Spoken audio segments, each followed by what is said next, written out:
Le Point Bourse vous est présenté par Bourse Direct.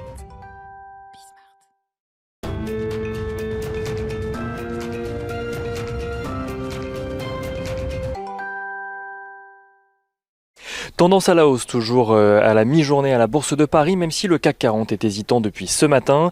Les investisseurs se raccrochent aux espoirs de bonnes nouvelles de la part des États-Unis ou encore de la Chine avant l'ouverture de la saison des résultats aux États-Unis qui commencera dès demain avec la publication de résultats trimestriels de JP Morgan, de Citigroup ou encore de Johnson & Johnson. En Chine, pour commencer, le rebond du tourisme dans un contexte de maîtrise de l'épidémie rassure les investisseurs sur la reprise de l'économie mondiale. Dans ce contexte, la Banque populaire de Chine met en place des mesures afin de lutter contre la hausse du yuan face au dollar. Le yuan qui est allé chercher un plus haut depuis 17 mois ce vendredi. La Banque populaire de Chine a annoncé réduire à zéro l'obligation de réserve des institutions financières lorsqu'elles effectuent des opérations de change à terme. Et en Chine toujours, les investisseurs spéculent également sur la venue de Xi Jinping à Shenzhen cette semaine où beaucoup espèrent qu'il pourrait annoncer de nouvelles mesures pour ouvrir encore un peu plus l'économie chinoise aux investisseurs étrangers. L'anticipation de potentielles décisions politiques à venir, c'est également ce à quoi se raccrochent les investisseurs qui regardent ce qu'il se passe du côté des États-Unis.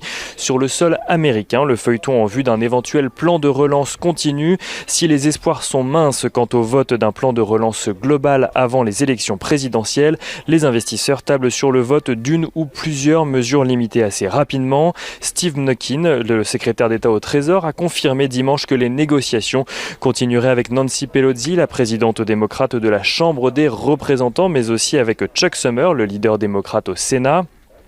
Steve Mnuchin, qui a également appelé le Congrès, avec le secrétaire général de la Maison-Blanche Mark Meadows, a voté immédiatement une loi permettant l'utilisation des fonds non utilisés provenant du programme de protection des salaires, soit 130 milliards de dollars, des fonds qui pourraient venir financer l'aide au secteur aérien ou encore aux ménages américains.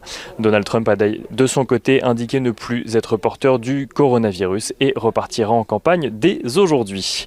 En Europe, les déclarations qui se veulent rassurantes mais fermes en matière d'accord de Brexit parviennent de part et d'autre de la Manche. Le dossier de la pêche est particulièrement scruté. Le gouvernement français a indiqué qu'un accord devrait être trouvé au plus tard début novembre alors que le délai se termine en théorie ce jeudi. Côté valeur à la Bourse de Paris, Engie et Veolia ont annoncé vendredi qu'ils allaient faire appel de la suspension de la fusion décidée par le tribunal de Paris qui demande à Veolia de consulter les CSE des différentes filiales de Suez sur le projet. Airbus gagne de son côté quelques points ce matin malgré l'annonce d'un recul de livraison d'appareils estimé à environ 40% par rapport à l'année dernière. Orange s'apprécie également suite à une information des Échos selon laquelle l'opérateur téléphonique a mandaté Crédit Suisse pour céder la moitié de ses réseaux ruraux à des investisseurs. Cela représente 4 millions de lignes qui pourraient être valorisées entre 1,8 et 2 milliards d'euros.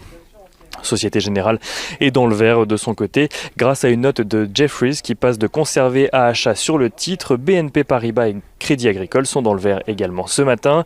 Et on regarde rapidement ce qui se passe du côté de l'euro-dollar qui est toujours des 1,18 $ pour 1 euro à la mi-journée tandis que le pétrole recule légèrement mais reste au-dessus des 42 $.